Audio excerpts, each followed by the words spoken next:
Hi everyone, this is Diane with Worth Beyond Rubies and Bessara Learning Center, and I am so excited to welcome today Dr. Jen Rosner, who is an amazing author and one of my all-time favorite professors at the Messianic Jewish Theological Institute.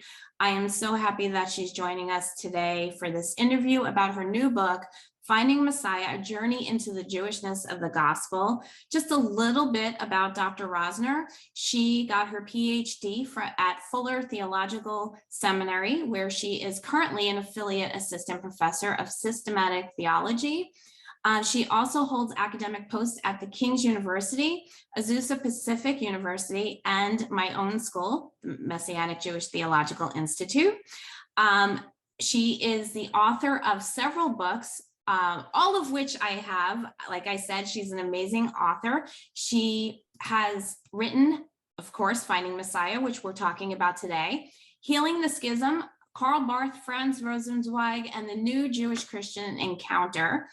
She wrote one of my favorite books, At the Foot of the Mountain, co-wrote, I should say, with her brother-in-law, Rabbi Joshua Lassard. It's At the Foot of the Mountain, Two Views on Torah and the Spirit. It's a great series of emails going back and forth between her and her brother-in-law. You won't want to miss this.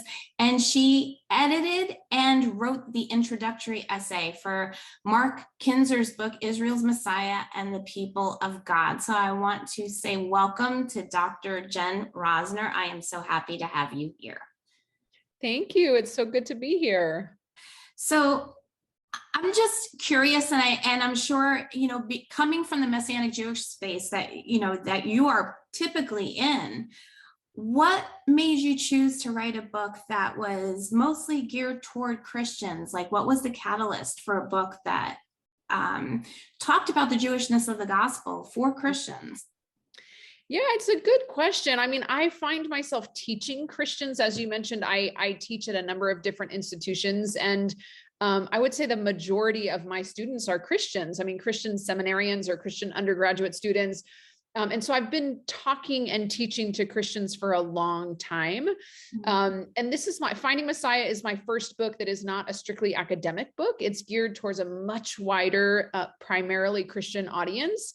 And so I think there was a couple things. Number one, it was the desire to take a lot of the material that I teach in the classroom and turn it into a book in order to, again, give a wider audience to these kinds of topics and conversations.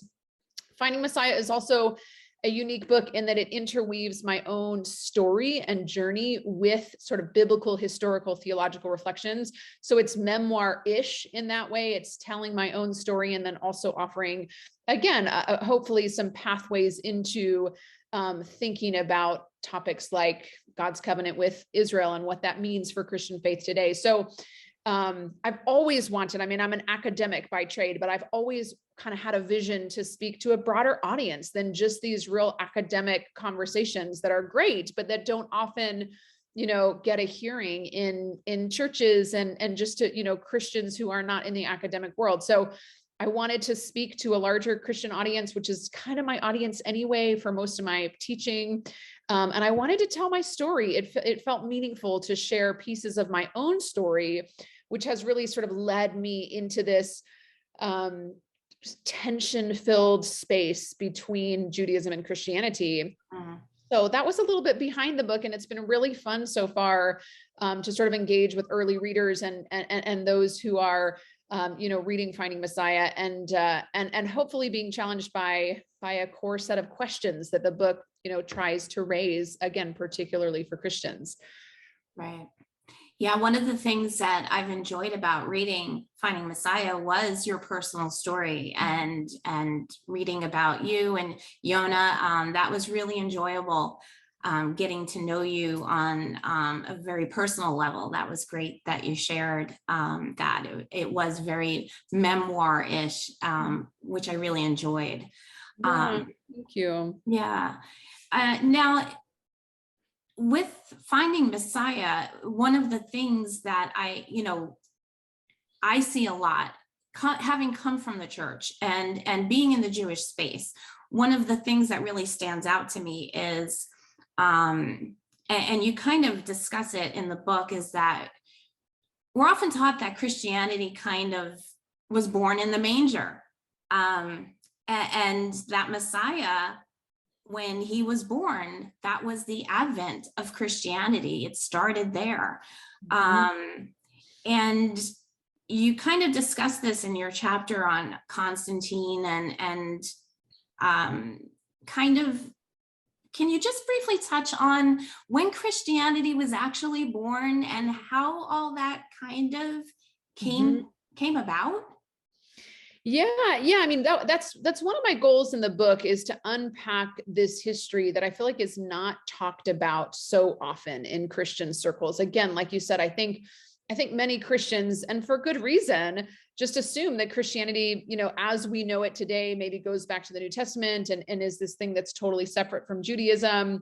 And actually, it's a very complex, very political, very intentional road that led to Christianity as we know it today. And much of that story has to do with the parting of the ways between Judaism and Christianity, and the way in which these two communities over time increasingly come to define themselves in contradistinction from one another.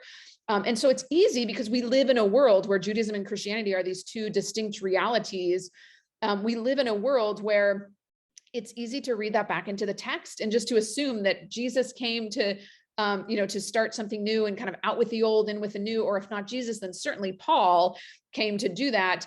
And so part of what I am trying to do in this book and in my scholarship more broadly, and there's lots of people doing this, which is why it's such an exciting time, I think, to be talking about these topics, is to challenge that paradigm and to say the way that these religions are today is actually not what we see in the New Testament. In the New Testament, Jesus and his early followers are all Jewish, and Paul is Jewish. And, you have this whole new reading of Paul that's gaining a lot of traction in our day, that's assuming, like, taking it for granted that Paul was a Torah observant Jew till the day that he died. And so I think it's important to kind of question our own presuppositions when we come to the text about Christianity and what it is and what it isn't, and to, as much as possible, sort of enter into the world of the text as opposed to reading our own context back into that. So yes, Christianity develops over, Christianity, which has mostly became Gentile Christianity, because in this whole process, you have kind of squeezing out of the middle, which is Jewish followers of Jesus, Jewish Christians. And so you have this very, again, kind of rocky political process that we see throughout the first few centuries of the church, whereby Christianity as we know it, which is largely divorced from Judaism, comes to be. And that's not what we see in the New Testament. Right. Yeah, it's definitely, when you look at the New Testament through a Jewish lens, it reads quite different. Now, you mentioned the parting of the ways, and your very first chapter is entitled Parting of the Ways. And I have to say that you love this. I love that you cover this topic right from the beginning, because I think that it is really important. And I cover this, and the women that I kind of have in my discipleship group love this topic. They're very familiar with this term, but I would venture to guess that most Christians have never heard it before.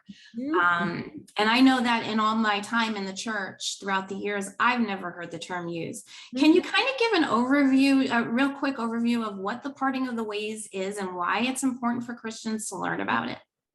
Yeah, it's a great question. I think it very much follows from what we were just talking about. The parting of the ways is sort of this term that generally refers to the process by which Judaism and Christianity part ways and become these basically entirely separate religious traditions. And again, it's a very political process. So in the New Testament, we already see seeds of tension between Jesus and the Jewish leadership of his day. But again, that's an area that we're tempted to read through our own lens, which is like, see, Jesus had nothing but negative things to say about the Pharisees, whereas really what's taking place in the New Testament is these sort of intra-Jewish debates and dialogues, which is what Judaism is all about. It's always been about rabbis debating about the proper interpretation of Torah. Right. And if we take it out of that context, then we're reading it for something other than what it is. But so you see these seeds of tensions in the New Testament, Jesus and the Pharisees kind of coming head to head on different issues, for example, or Paul and the Jewish leadership, of his day.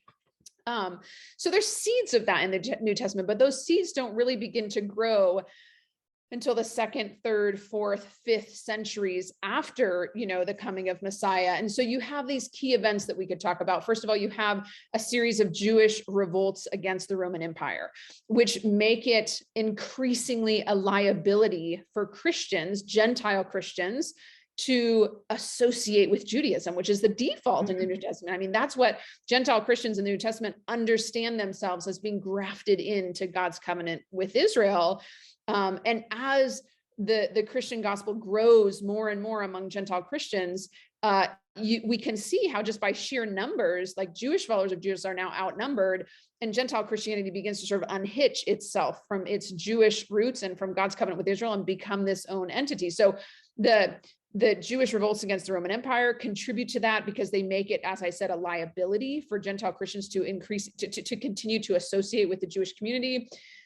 You have the church fathers who are writing in the 2nd and 3rd centuries and 4th centuries, sort of beginning to theologize around this concept of ostracizing Judaism, making Christianity something that is over against Judaism.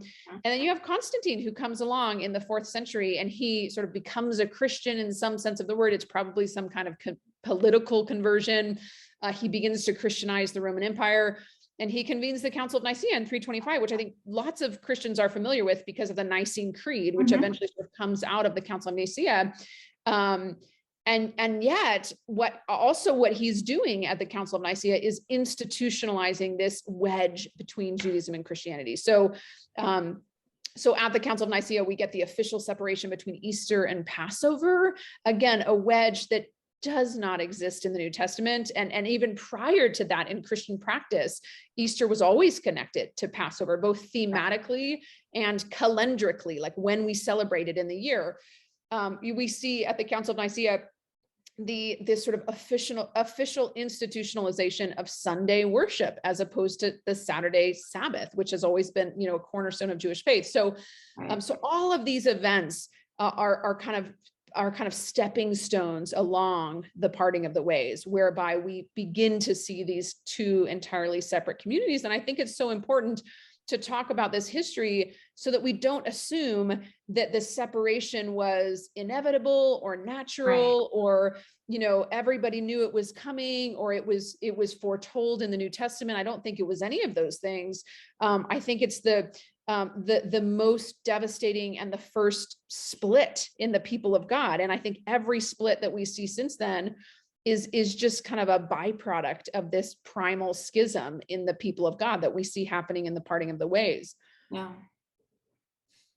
Yeah, I love how you describe this kind of tension between Yeshua and the Pharisees as this intra-Jewish debate, because it is kind of like that family, this family debate going on. And that kind of brings me to my next question, which is about the law, because the law can sort of be a point of contention in Christianity. And in the book you say, and I'll quote from the book, the Protestant Reformation cast the mold for the next 450 years of Pauline interpretation. And this mold has ultimately helped shape the church's view on Paul and the law. Kind of jumping off that point of law, I know in the book there are some parts where Jesus can kind of look like a legalist. And I've often heard that he may have even been a Pharisee, or at least very closely associated with them, because they are always together. Can you talk a little bit about this and this perception the church has had about legalism as sort of being a negative term, and this we're not under the law kind of viewpoint, and ultimately Torah being lumped into that as being seen as the law? I know this could almost be a seminar in and of itself, but maybe just touch on what Torah really is and this misconception of legalism. Yeah, I mean, as you said, there's so much to say about this topic. I mean, maybe we'll just start with definitions. Yeah. Torah, the Hebrew word Torah means teaching, and it has a very large range of sort of reference in the Hebrew language, and even in sort of English speaking Jewish communities. So Torah is most technically the first 5 books of our Old Testament, but it's also rabbinic teaching ever since then. Like to this day, if a rabbi speaks on Shabbat, he's offering words of Torah. So it's this whole term referring to really this body of practices that has grounded the Jewish community for centuries. And if we read, the Psalms, for example, the Psalms offer such rich language that give expression to how Jews think about and experience Torah. It's like sweeter than honey. It's the light, that illuminates the path before us. There's these very rich imagery. And that's really what Torah has been to the Jewish people. There's this idea in Judaism that Torah is the ketubah, which is like the marriage certificate between God and the people of Israel. It's how Jews live out their covenant relationship with God. And from a Jewish perspective, all of that is very rich and very beautiful. Shabbat, the Sabbath, is how we sort of live into this covenant relationship with God, which encompasses all areas of our lives as Jews, what we do, what we do with our time, what we eat, what we don't eat, what we do with our bodies. It's this all-encompassing way of life that has kind of kept the bond between God and Israel strong over the centuries. Now, all of that gets lost and again, kind of misrepresented as we walk through the parting of the ways between Judaism and Christianity. And we see the communities, increasingly defining themselves over against one another. And part of the problem is in translation. So when the Old Testament gets translated into Greek, this word Torah, teaching, this very rich word in Hebrew, gets translated as law, nomos.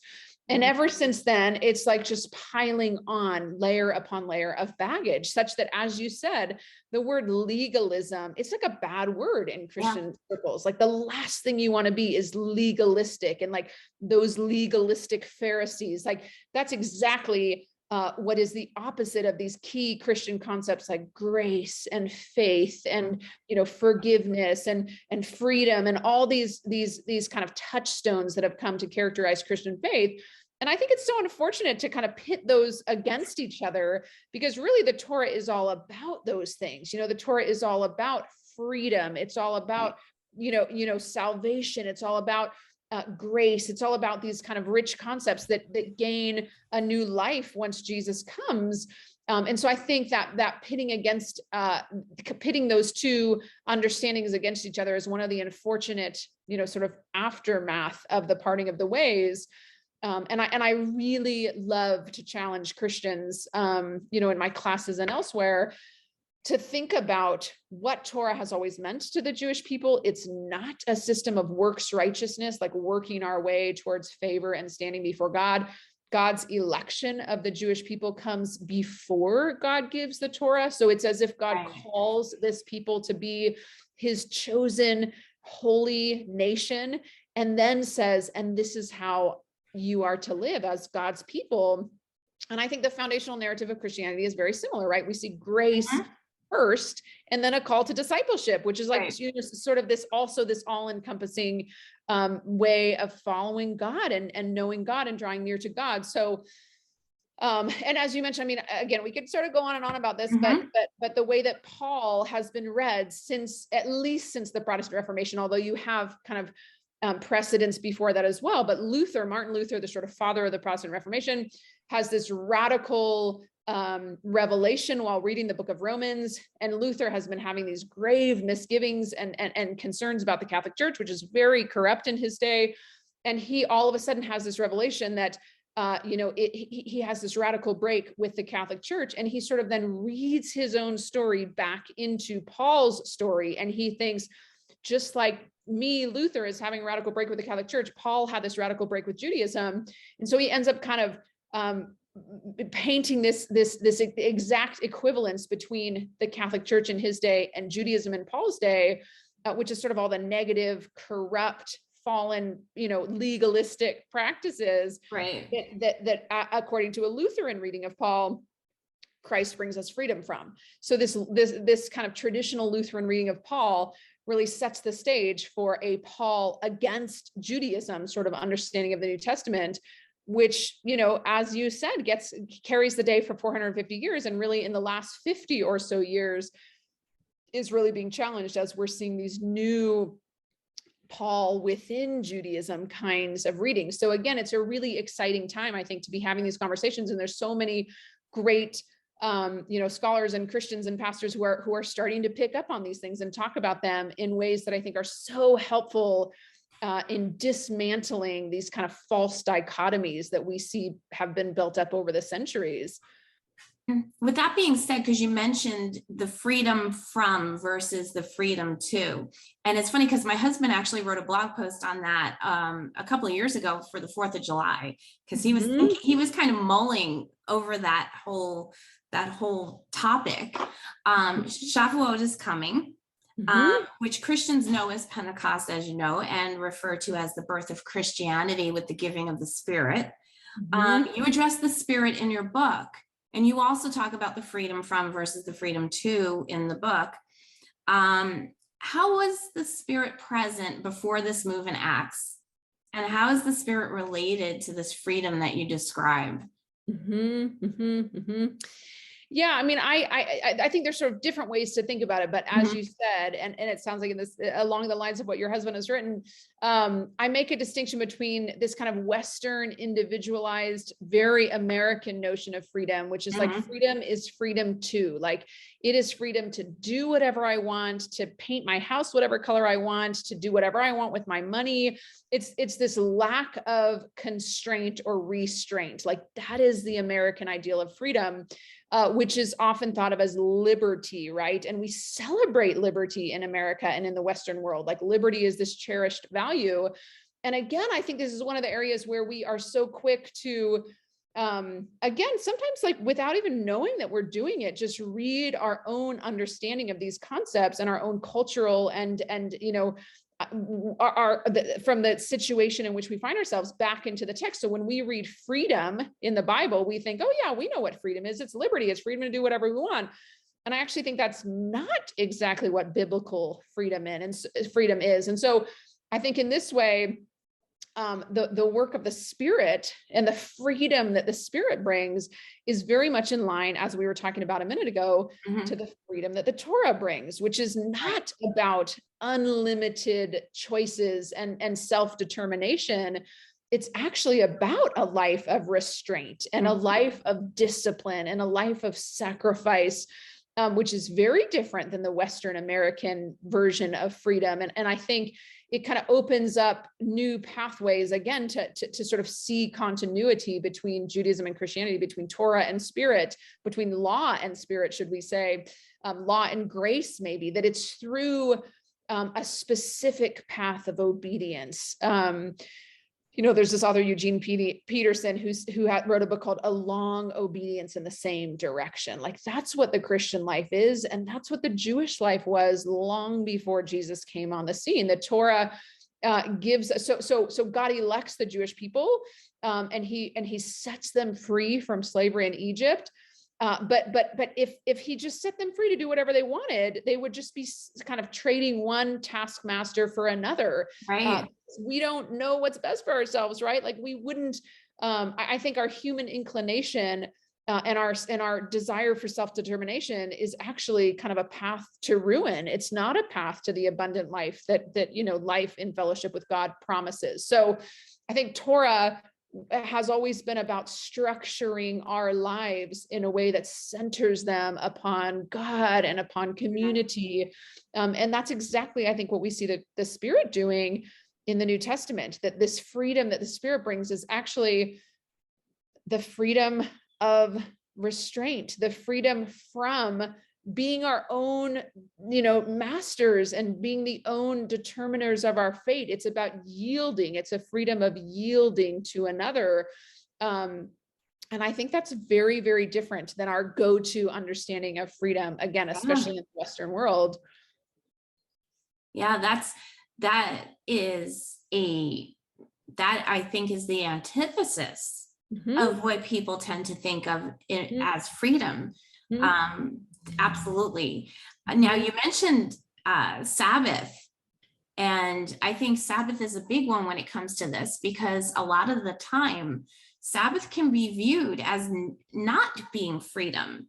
It's I can't do this and I can't do that versus I get to do. Mhm. Mhm. And I have to admit that I had that struggle in the beginning with keeping Shabbat. I have to admit that I was like, I can't work and I can't do this. And I think that maybe this is a topic that needs a little bit of explanation with regards to the meaning of the day.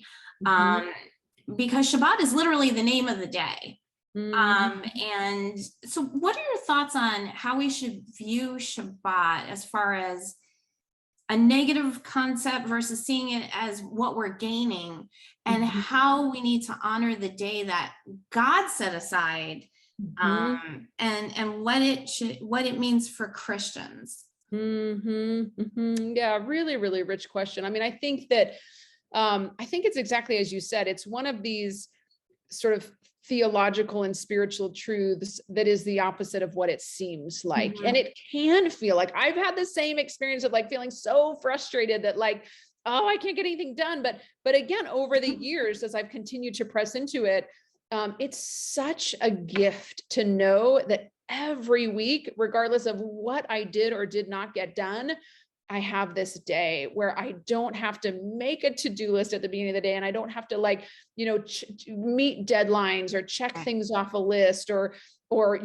schedule my day around these different commitments. Like it's such a gift. And especially, you know, for those of us with families, like our kids know that one day a week, it's like a day that we're together as a family and that we're focusing on things other than what tend to sort of vie for our attention the rest of the week and would Right. gladly vie for our attention on Shabbat. So it's like, it's a helpful boundary that is put into place. And again, I think if we were to talk more broadly about Torah is all about these God-given healthy boundaries that Mm. help us refocus and reframe. And again, I think in the Western world, we're so productivity driven and we're so efficiency driven. And so it's very countercultural to take a day and to step away from all of that. And yet I think, again, not only does it reorient our sense of worth, our sense of self, our sense of meaning, but it also, I would say, contributes to our being kind of more able to focus on the rest of our lives, the rest of the week, kind of knowing that we have this time out on Shabbat.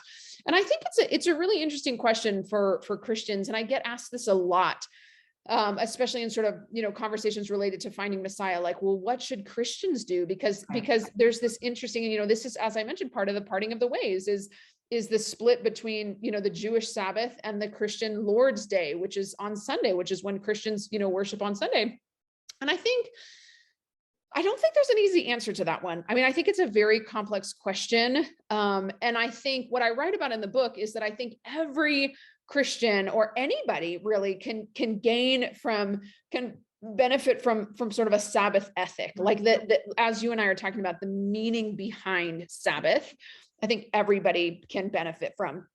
I hesitate to encourage Christians to observe the Jewish Shabbat, Mhm. because I do think, even though there's sort of this politicized road towards separation between Judaism and Christianity, we see worship on the Lord's Day already in the New Testament for a really good reason, which is commemorating the resurrection of Messiah. And ever since then, Sunday has become this very central feature of Christian worship and fellowship. And so what I never want to do is sort of denounce Christianity or denounce the church. Yes, it has its blunders, just like Right. any community or any institution does.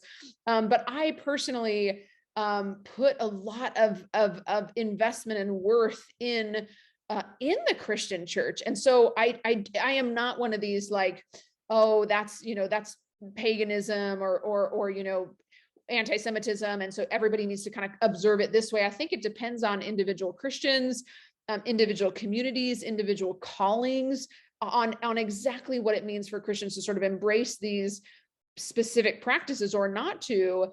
That being said, I think, again, every Christian can benefit from meditating on and reflecting on the purpose of Shabbat and how to integrate that into our own lives. And maybe, consciously and intentionally praying about what might it look like to take a step towards unity and solidarity with the Jewish community by observing practices like, Shabbat, or, we could talk about Passover Seders. So I think that the application for Christians in terms of practical habits is not always straightforward, but Right. I would say every Christian can benefit from pressing deeper into these Jewish traditions and rituals and the meaning behind them. Yeah, I love that answer. I love that you leave it to the individual, because being you and I are both members of Yachad Yeshua, which is a group where there are Messianic Jews, but there are also Jewish believers in the church. And coming together and having that dialogue. So there are Jewish believers who are observing a Sunday Sabbath, that are observing a Sunday day of worship. And that's part of these conversations. And I agree with you. I think if that is what they are led to do, even as Jewish believers, then that's what they're led to do. So I love that answer. Yeah, I mean, I just tend to veer away from sort of black and white, cut and dry, yes or no. I think it's almost always more complicated than that, and for good reason, you know? Absolutely. So I do have a couple of questions for you from a couple of my readers who wanted to see what your thoughts are on these.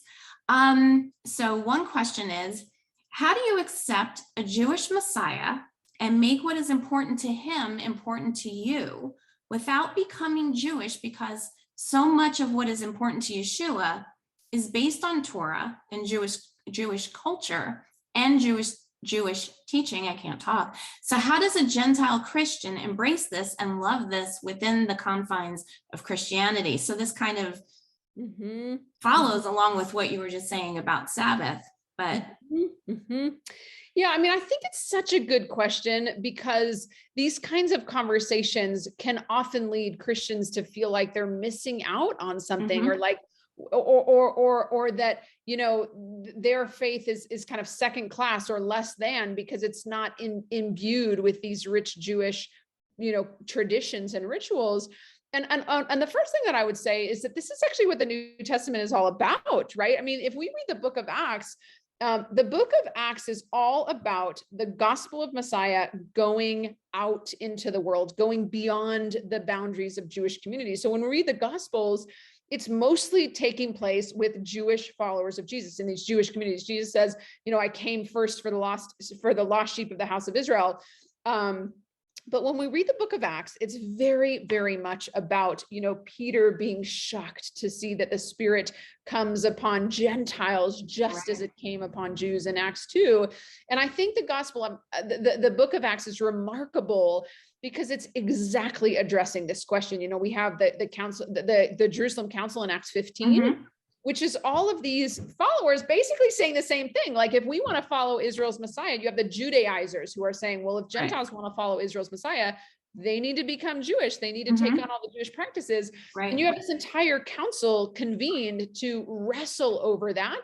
And this testimony saying the Spirit came upon Gentiles as Gentiles. Like, the decision of the council is Gentiles do not have to live as Jews. And so you get this remarkable expansion of the people of God that isn't expanding by everybody becoming Jews and becoming part of, this people of Israel that looks a certain way and has always looked a certain way and has been categorized by a certain set of practices. You have the gospel expanding outwards. And I think there's a lot that we could unpack in that key moment, of the New Testament. And I think what we see is this precedent for unique cultural, Gentile, non-Jewish cultural expressions of the gospel. So it doesn't, I think the book of Acts is saying so strongly, Gentiles don't have to become Jews. They don't Right. have to take on all these practices. It's an empowerment for Gentiles to follow Jesus as Gentiles. And there's a lot that we could say about what that means and how that gets worked out. And I think that's exactly what we see throughout the rest of the New Testament. I think Paul's letters are addressing these questions. Right. But I think it's a really important foundational point that it's not as though Jewish followers of Jesus are sort of like more kind of in the in crowd. Like the whole construct of the New Testament is built upon Gentiles being welcomed in to covenant relationship with God as Gentiles. Now, that being said, and getting back to the question, Gentiles are kind of being grafted into God's covenant with Israel. So I think some kind of, and in the New Testament, it's taken for granted that there's some kind of awareness of that pre-existing covenant relationship between God and the people of Israel. I mean, I think for Gentile believers in the first century, they're coming into something that is Jewish, that's God's covenant with Israel. Now, today, that's much less obvious, isn't it? Like Right. Gentile Christianity, by and large, has very little to do with Judaism or reflecting on God's covenant with Israel. So there's a lot of particulars that have to be worked out there. But I think this question is exactly what we see being hashed out in the New Testament. And it's exactly the crux of the New Testament message, which is Gentiles are welcomed as Gentiles. And then we could have a whole bunch of conversations about what that looks like. But I think that there's license and there's empowerment and there's exhortation for Gentiles to live into non-Jewish identity and not to feel like there's anything subpar about that. Yeah. Would you even go a step further and say that they shouldn't? Because wouldn't that then Yeshua came to bring the nations to the God of Israel through Yeshua. Mm-hmm. Wouldn't it then negate him being the God of Israel and the nations if the nations became like the Jews? Doesn't that then make him God of only the Jews again? It's a really interesting point, right? If we sort of take this thought to its logical conclusion, that's what you're ending up with, and there's this scholar, Kendall Solon, who writes a lot about these topics. And he talks about this sort of mutual blessing between Israel and the nations. And if we read the Tanakh or the Old Testament, what we see is that Israel and nations are always warring against each other, right? It's the nations, which is sort of everybody besides Israel, who's kind of dragging Israel away from worship of the one true God and enticing them with idol worship and all these things. And what we see, I think, so powerfully in the New Testament and in the sort of people of God, the people of God being, followers of Messiah, Jews and Gentiles, is this reconciliation between Israel and the nations that takes place in Messiah. And so exactly like you're saying, if that reconciliation is not made manifest because everybody's starting to be Israel or living as Jews, I do think there's something lost there. And yet, again, as we were saying before, I think that there's a whole spectrum of how these things touch down for non-Jewish followers of Jesus. And I think it's a matter of discernment, both individual and communal discernment, about what God might be calling individuals or communities, where to sort of land on this spectrum. Because for example, that Passover Seder's comes up a lot. And I do think Christians can learn a lot from from joining Messianic Jews or mainstream Jews in pressing into the richness of Passover as we seek to understand, Easter, the death and resurrection of Messiah. So it's not as though I would like put up a wall there and say Gentiles shouldn't do these things, but I think you make a really, really important point. There's something profound about the gospel being and Messiah being the place where Israel and the nations live in harmony side by side together, worshiping the one true God. And that does get lost a bit. If that distinction is lost, then we miss the richness of the reconciliation that comes about through Messiah. So there is something to that for sure. Yeah. That's kind of a good lead in to this next question that my readers sent in, which is, God made the nation of Israel through Jacob. He created the Jewish people. He did not create Christianity. And Christianity is in quotes. So why is it okay for there to be a Christianity when he did not create it? Shouldn't believers be not Jewish, but be one with Judaism? And isn't that maybe what he wanted to begin with? So I think the question is not so much about Jew and Gentile, but more about Christianity as the way Christianity has been created by man. Yeah. And again, I think this is such an important question to talk about when we're having the kind of conversation that we're having, because I've seen it so often in Messianic Jewish circles where there is some kind of condemnation of Christianity and of the Christian church and all the places that it's gone wrong.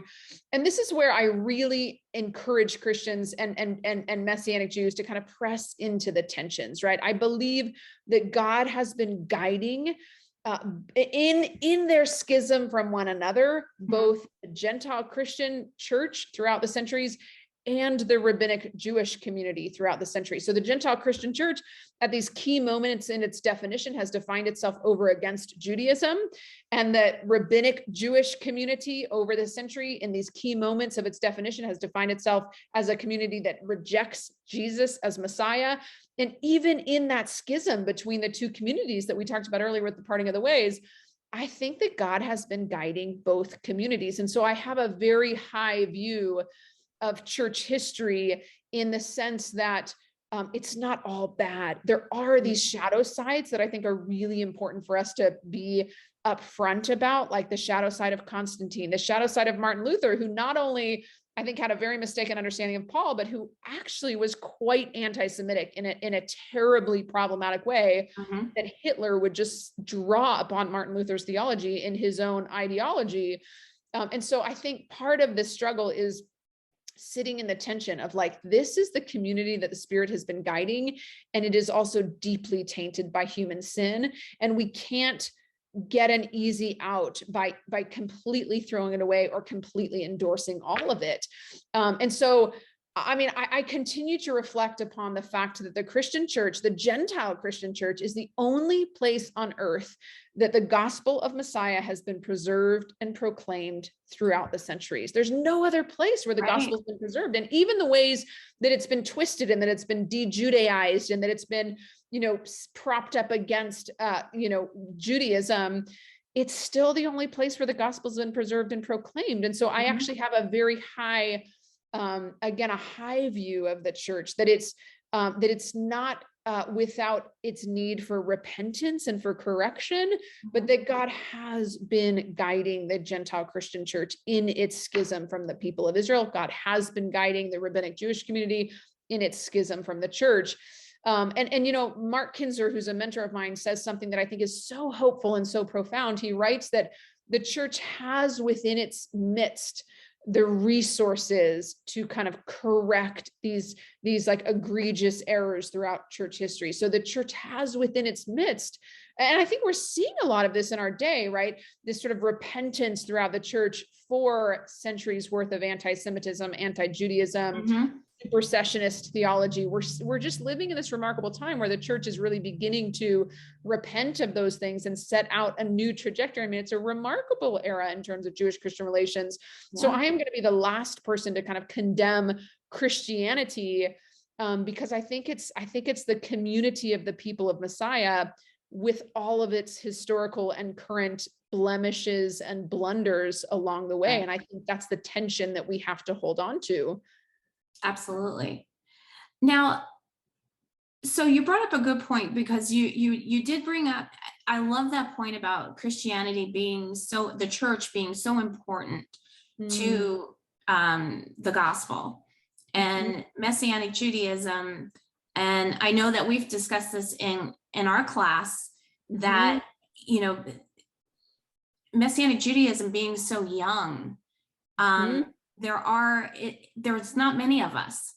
And so the church is really important in carrying on that message of the gospel, because we rely on the church so much. But you did bring up the word supersessionism, which I think is an important thing for Christians to be aware of. I Mhm. see it a lot, and I see it and I do want to point out that I think that the great majority of the time it's inadvertent. Mhm. But I'll see people quote things from the Old Testament, Chronicles, things like that, and say things like, "Who is this for? This is for Christians." Mhm. Um, Mhm.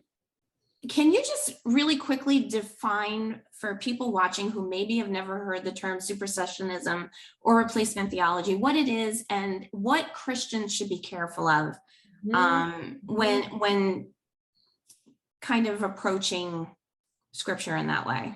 Mhm. Yeah, I mean, supersessionism is kind of this fancy theological term that comes from the word to supersede, that in one way or another ends up positing that God's covenant with Christians through in the church supersedes God's covenant with the people of Israel. It's often called replacement theology, that God's covenant through Jesus Christ with Christians replaces God's covenant with Israel. And as you said, I think most of the time Christians it's sort of an unwitting embrace. It's just in the air that we breathe. It's not an intentional hostility against the Jewish people. It's more just that it doesn't get talked about, and the default ways that the New Testament gets read and preached on in churches is out of this supersessionist framework. And so again, I think this is one of those tensions that we have to press into, even with this strong endorsement that I will always give of the Christian church. It also has this shadow side, which has often manifested itself in the form of Christian supersessionist theology. And so I think for Christians, it's an issue of wrestling with, Paul's olive tree analogy in Romans 11, that what it means to be a Christian is to be grafted in to God's existing covenant with the people of Israel. So there's, and Paul's exhortation is like, don't boast, you grafted in branches, And so I think too often the church has taken a stance of boasting as kind of, this triumphalistic stance over against the Jewish people.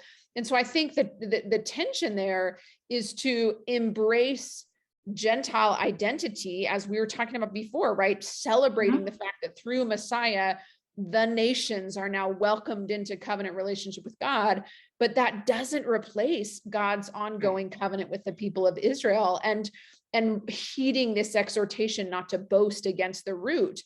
And so what does that look like? Again, we can have such rich conversations about unpacking the particulars of this, but I think it's embracing both sides of that, saying, Gentiles, the nations, are fully accepted as they are. They do not need to become Jewish, but in being grafted in, they're sort of joining this existing covenant people. And so there needs to be some understanding of what you're joining, right? And I think that's why it's so important for Christians to understand things like the Jewishness of the gospel, the Jewishness of the New Testament, the Jewishness of Jesus and Paul.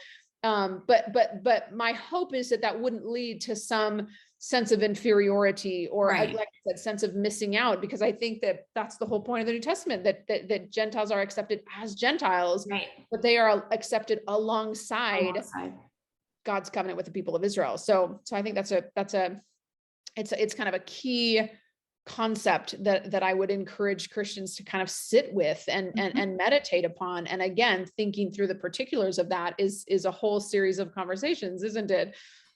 Yeah, and I think that's why your book is so important, and it's so timely because people are really looking for this information. So Finding Messiah is going to be released on May 24th.